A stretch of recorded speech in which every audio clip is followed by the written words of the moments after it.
Attorney General of Kentucky, who is the Republican gubernatorial candidate, is not happy at all with Black Voters Matter because of this radio ad. What's up, Kentucky? It's election time, and all skin folks ain't kin folk. Over the past few years, we've taken to the streets to demand racial justice, to demand health care, and the right to make decisions about our body. And now Uncle Daniel Cameron is threatening to take us backwards. The same man who refused to seek justice for Breonna Taylor now wants to run our whole state. We can't let that happen. We won't let that happen. On November 7th, vote Andy Beshear for governor. Paid for by Black Voters Matter Action PAC, which is responsible for the content of the... Lord, well, Daniel dropped this tweet here. Go ahead and pull it up. For years, I've been called every racist name in the book for supporting President Trump and conservative values. Andy Beshear always looks the other way and remains silent even today. He upset, y'all.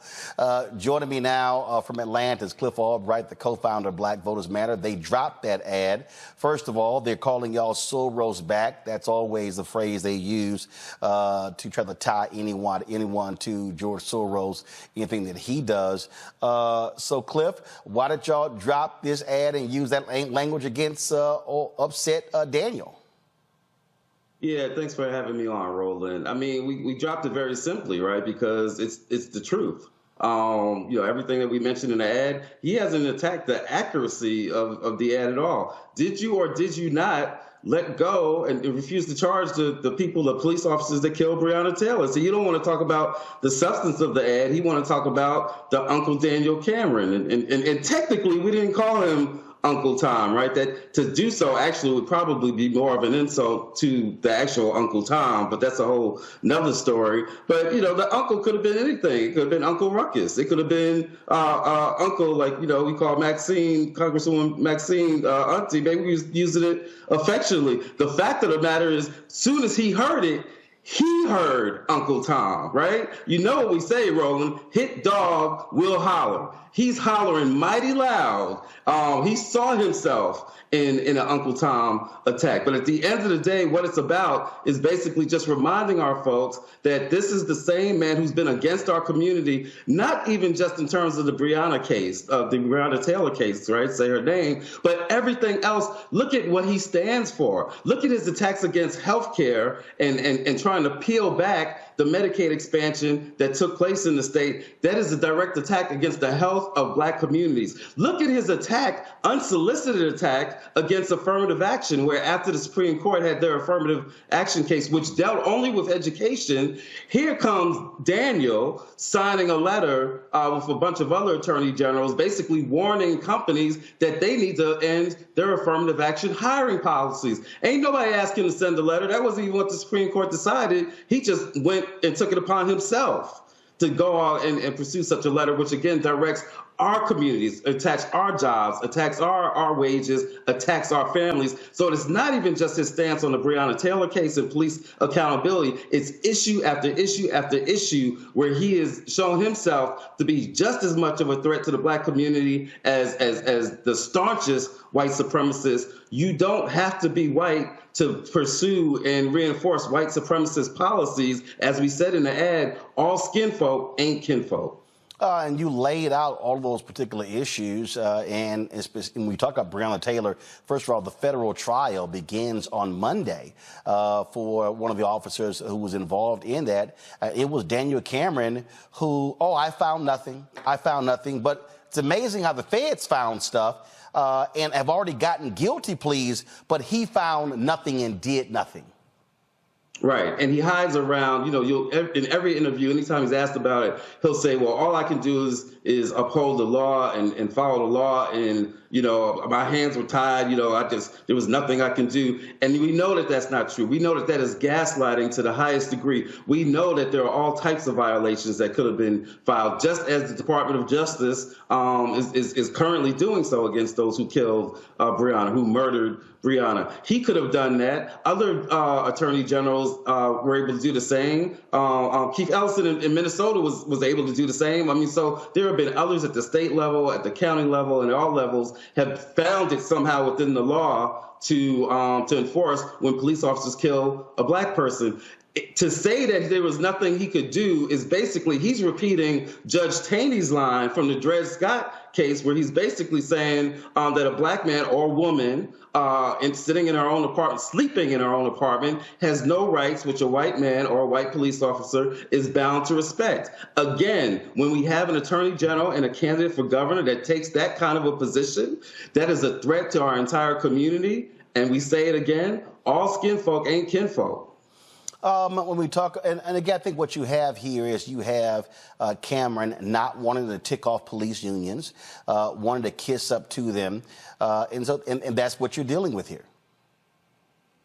Exactly. I mean, he's cast his lot. Look, he decided a long time ago which team he was going to be on, and whether that's the side of the police unions or whether that's the side of Mitch McConnell. I mean, he takes some amount of pride, and Mitch McConnell takes some amount of pride in calling him like one of his proteges, right?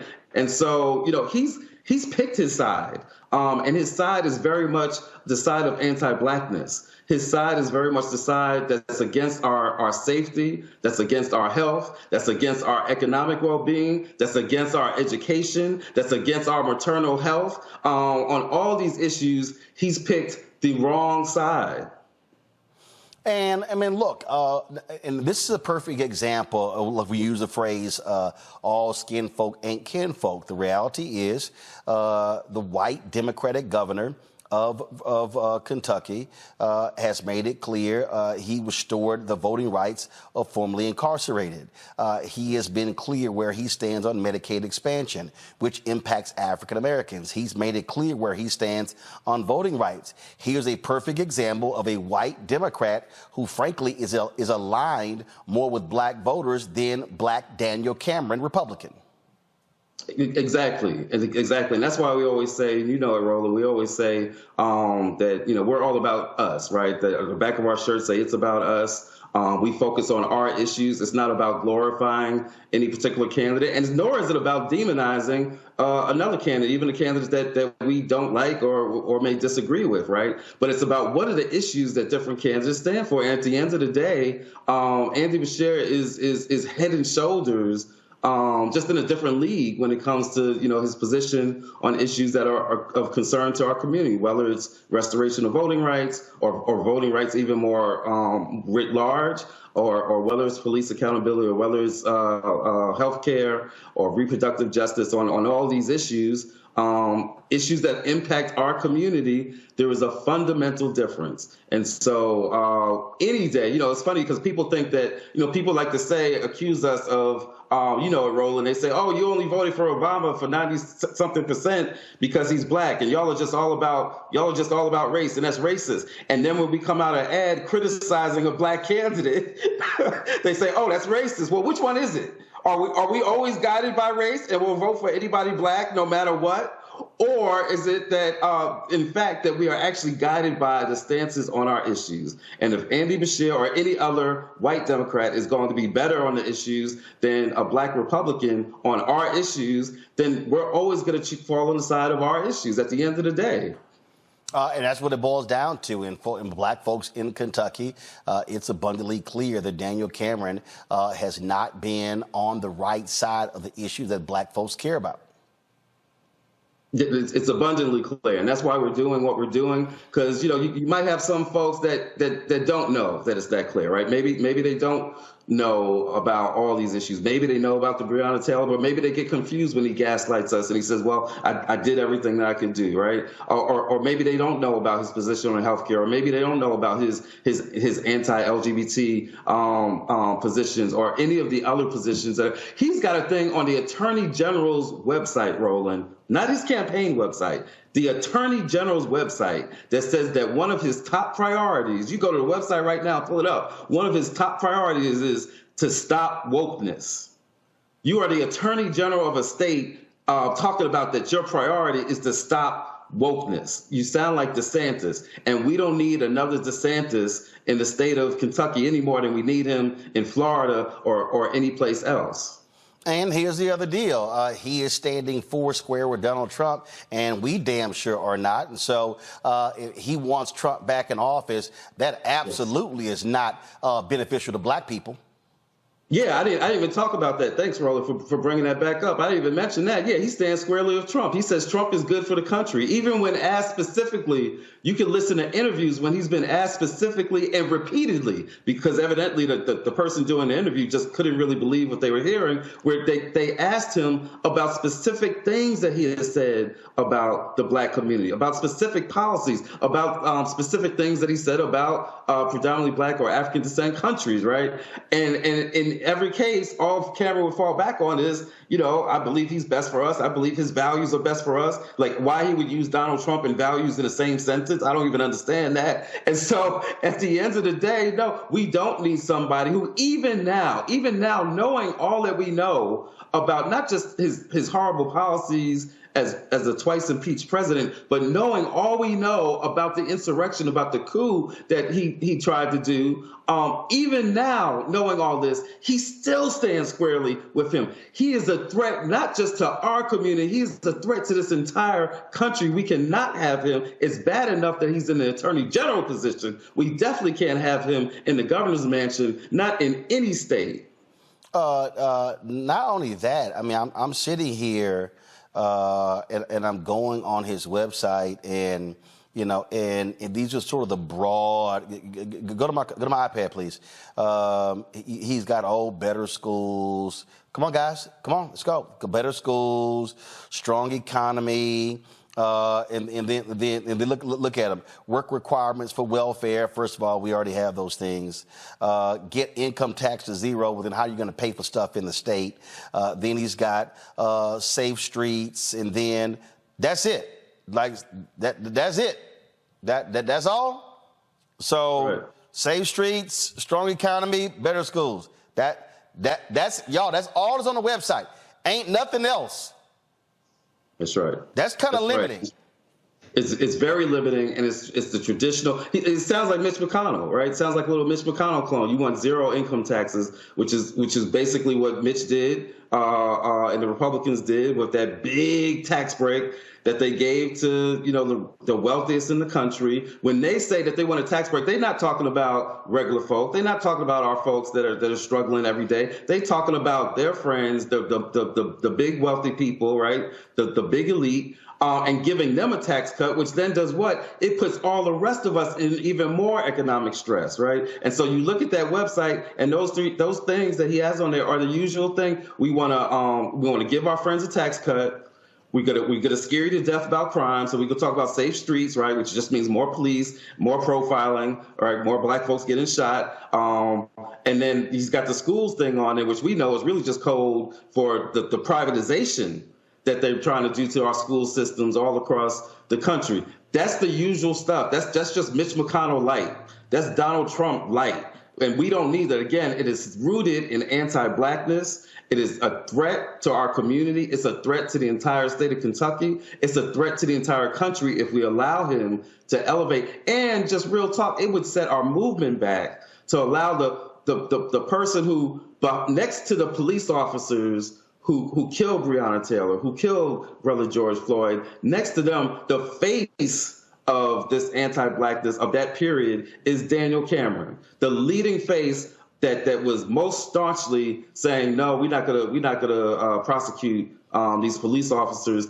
To allow this person, after we were in the streets for months talking about how our lives matter, talking about police accountability, to allow this person to rise to the level of governor would really be a setback. So it would be dangerous. It's dangerous for our community. It's dangerous for our families, but it's dangerous for this entire country and our movement. So I just want to show folks again. Go to my computer, please. So this is the plan of Daniel Cameron, his vision for Kentucky. It's three things: better schools, strong economy, safe streets. This is the issues and priority of Andy Beshear. Early learning and child care, fiscal responsibility and transparency, jobs and economic development, expanding high-speed internet infrastructure, boosting Kentucky's signature industries, expanding access and reliability of clean drinking water, expanding healthcare access and affordability, prioritizing public education, public safety, fighting inflation, investing in higher education and workforce development, rebuilding Kentucky after disaster, supporting our military, revitalizing Appalachian Kentucky and leadership of the Appalachian Regional Commission, supporting seniors and the most vulnerable, protecting Kentucky families, dealing with the opioid addiction, promoting Kentucky values and the golden rule, protecting your rights. Sounds to me like there's a lot more broader plan here. In fact, right here, he has in here vetoed a bill creating additional obstacles to voting. Daniel Cameron, he sided with that particular bill. Mm-hmm. Yeah. People sometimes, some of the critics of Black Voters Matter, and let me be clear, today I'm speaking on behalf of our PAC side, Black Voters Matter Action PAC. That's who actually did the ad, as you hear in the disclaimer. And sometimes we get accused of, y'all just for any Democrat or whatever. And no. We criticize Democrats. We criticize President Biden when he wasn't doing enough on voting rights. We criticize other moderate Democrats. We've been asked to get involved in races in some states for some candidates where we take a look at the candidate. We just we can't do that. It's not consistent with our issues, with our values. We're not going to use our scarce resources. In this situation, we have absolutely no problem saying that there is a stark difference between the policies pursued by Governor Beshear and the policies and the track record, the dangerous track record of Uncle Daniel. And so, and I want to add this too. It's interesting, Roland. This, as you played, this was the radio version. They haven't even seen the video version of the ad. When he sees that, he's gonna really flip out, right? And so why is it that he's even paying so much attention to this ad? What he knows is if he really thought that he was going to get all the support that Mitch McConnell gets, that other white Republicans get, he wouldn't be paying attention to our little radio ad, right? But he's scared. He's scared because he's counting on digging into a certain amount of Black support. And when he hears an ad that criticizes his stance on our issues, the issues that our community cares about, that worries him. And so this ought to be a message to anybody watching this race that he is vulnerable, but it's going to take deeper work, more resources to reach Black folks so that we can get this message to them that, again, all skin folk ain't kin folk, that we can't trust Uncle Daniel, and that we've got to come out and vote. Indeed. Cliff Albright, we appreciate it. Thanks a lot. I can't wait to see the video. It's coming, Roland. It's coming. All right. Got to go to break. We come back. We'll talk to our panel about this. All right, folks. Michael Imhotep is the host of African History Network show out of Detroit. Also, Matt Manning, civil rights attorney out of Corpus Christi, Texas. Dr. Amakongo Dabinga, senior professorial lecturer, School of International Service, American University out of D.C. I'll start with you, Amakongo. Boy, Daniel Cameron, he is not happy at all.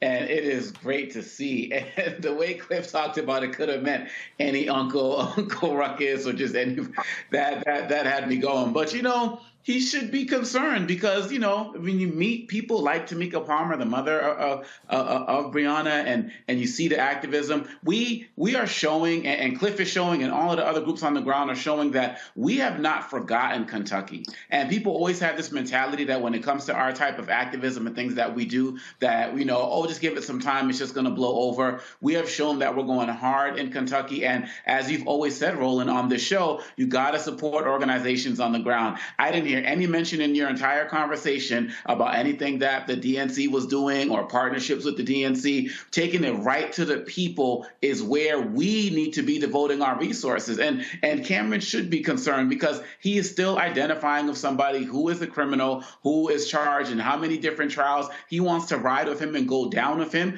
Well, what is Trump really going to do for him at this point? Now, I can understand if you want to enjoy the support of a Mitch McConnell down there in Kentucky, but to continually tie yourself to a man who's multiply indicted and facing all of these different charges, it's a losing battle. But also what we are doing on the ground is going to be more important than anything they can do, because I really feel like Kentucky, especially with Beshear running for re-election, he's not some random candidate, and looking at that website and just showing a difference in policies, it puts us in really solid footing. And so I'm optimistic, but I'm optimistic because of what people like Cliff and all of the other organizations are doing, more so than I am in what the DNC or Biden are doing to help us get Beshear reelected. I mean, Michael, Cliff is correct. They didn't actually say in the promo he was an Uncle Tom.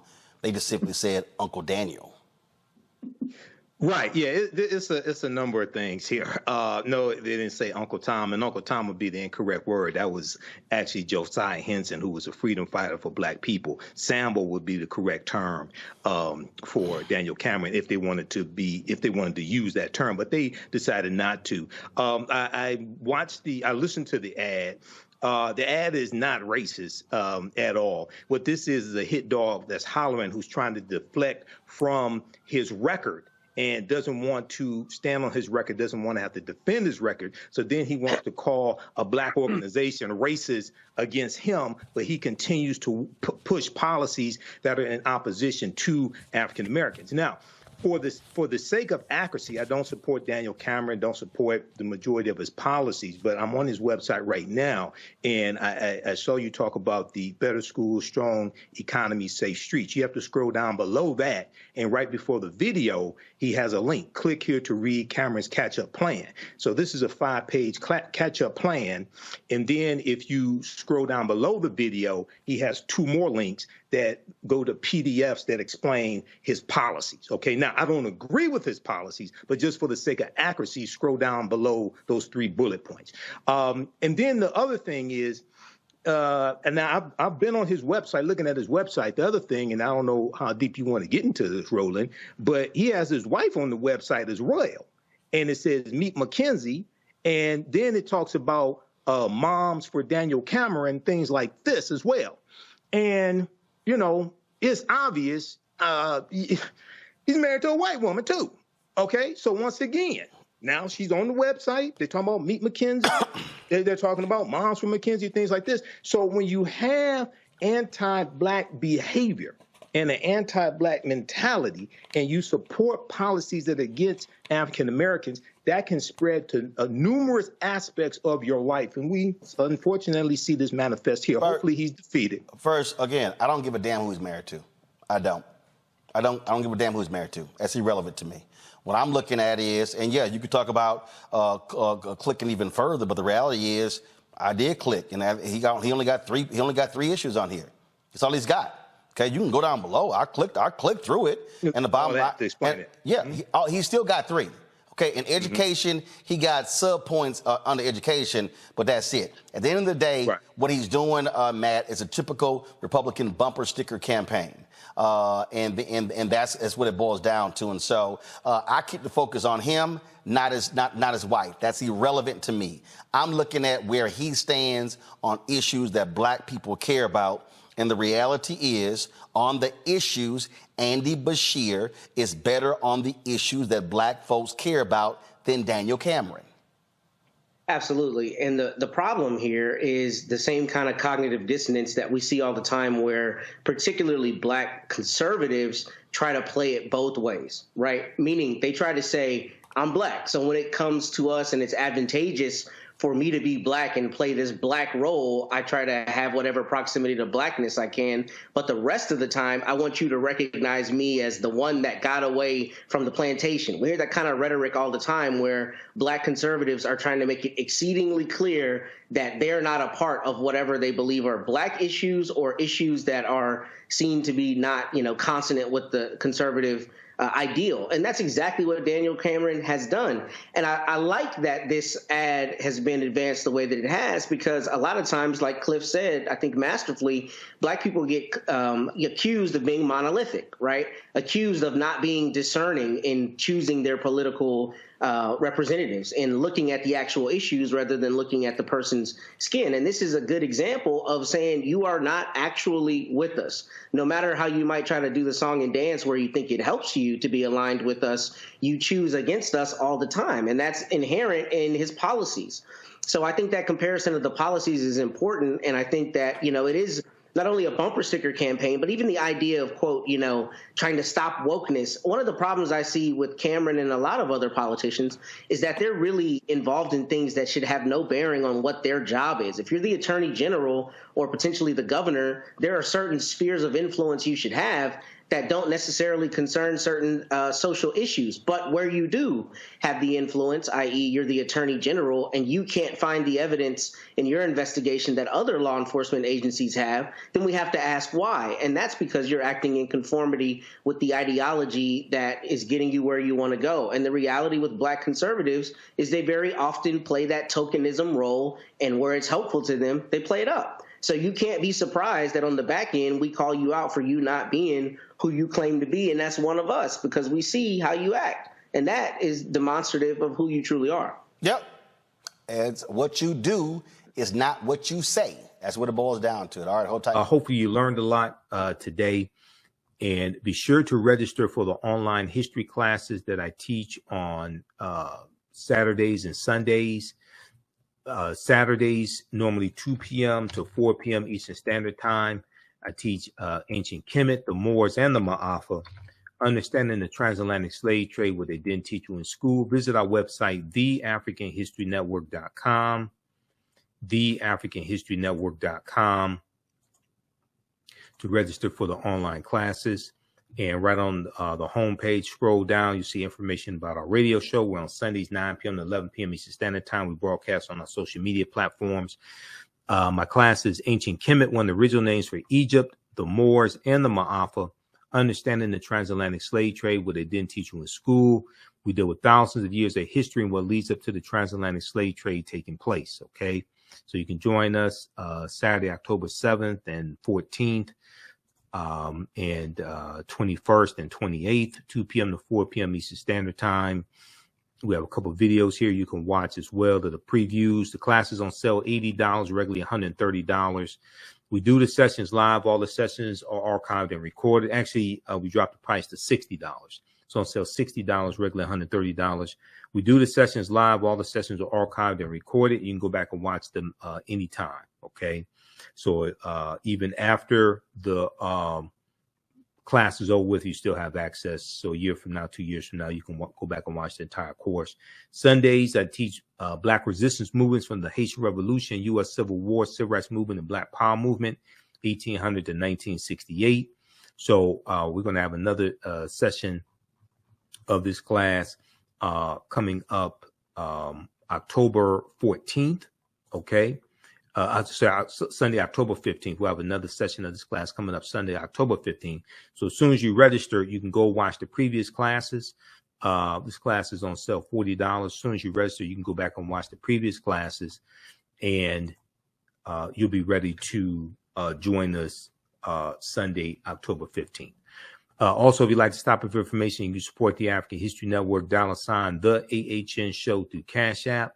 $ the AHN show through Cash App, also through PayPal, paypal.me/the AHN show. This helps us keep doing the research, stay on the air, keep broadcasting, pay some of the bills. All right, we have to get out of here. Remember, right now is correct wrong behavior is not over till we win Wakanda forever. And we'll talk to you next time. Peace. Is your child struggling with reading, writing, learning loss, and a culturally irrelevant curriculum? Do you want your child to be outstanding at reading and writing and also take pride in their culture? Then you want Reading Revolution Online. Reading Revolution Online is a web-based reading support program. We serve scholars in grades K through 8, and through our innovative approach, we help them build reading confidence and cultural identity development, equipping them for success in school and life. They learn about Black heroes and sheroes through captioned videos, reading selections, and other activities. Reading Revolution Online is an experience for the whole family. Do it for the culture. Go to readingrevolution.org and get